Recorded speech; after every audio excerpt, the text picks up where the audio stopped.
Tilmant est un laboratoire pharmaceutique qui se trouve à Bayonville, un laboratoire qui emploie 200 personnes et qui a la particularité d'être spécialisé en phytothérapie, les médicaments et les préparations à base de plantes. Le respect de l'environnement, c'est primordial chez nous. Alors d'abord parce que c'est lié à notre métier, on fait des préparations à base de plantes. Si l'environnement ne reste pas intact ou de bonne qualité, ce sont les matières premières qu'on aura du mal à trouver.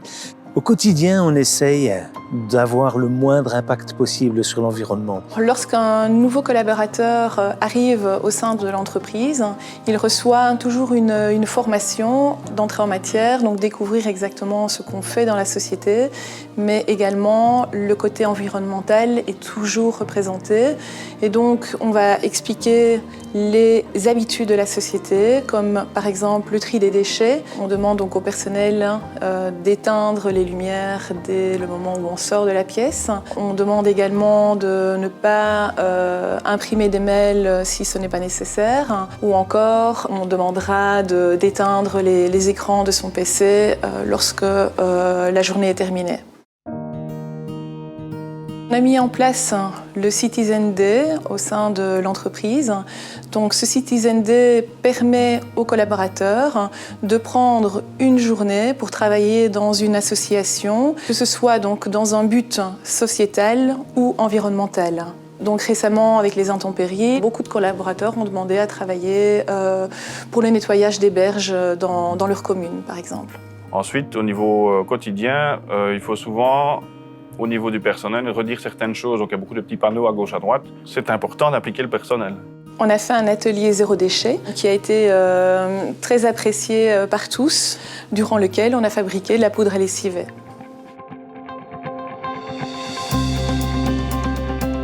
Mais on essaye quand même, on essaie de faire de mieux en mieux, de consommer de moins en moins d'énergie, bien qu'on fasse de la croissance.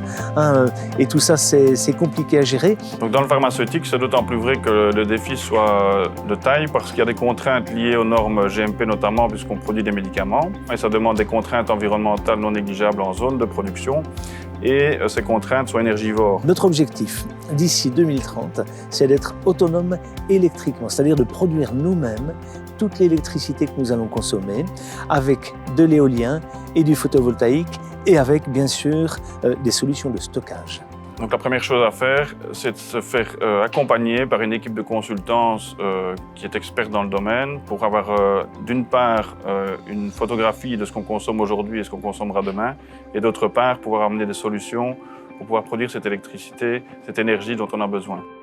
Cette équipe de consultance, elle va nous aider également dans l'élaboration du nouveau bâtiment logistique pour avoir un bâtiment qui soit autonome énergétiquement et neutre en carbone.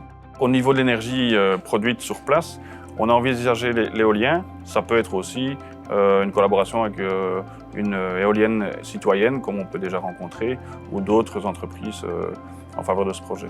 Alors, au niveau des panneaux photovoltaïques, on a actuellement environ 350 panneaux déjà en place. Et ici, on vient de signer pour 400 panneaux supplémentaires pour la production d'énergie ici aux zones Nord. Et ces panneaux sont produits in situ ici, puisqu'on a la chance d'avoir les voisins qui sont les seuls producteurs belges de panneaux photovoltaïques. Et puis aujourd'hui, la décision a été prise de passer à des voitures exclusivement électriques. Donc au fur et à mesure qu'on va remplacer notre flotte, ce sera par des voitures électriques. Ce projet d'autonomie énergétique, il ne faut pas croire qu'il va être économique. On va tellement investir que ce ne sera pas rentable pour nous, en tout cas à moyen terme.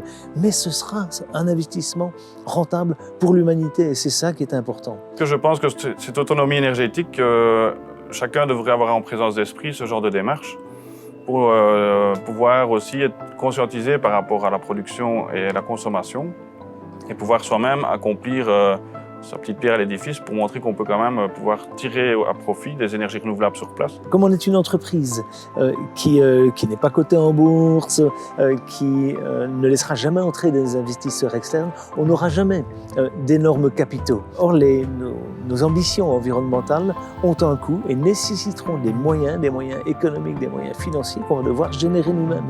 Et ça donne du sens à la croissance. Ce qui compte, c'est de participer à l'effort que les hommes doivent absolument faire pour limiter le réchauffement climatique.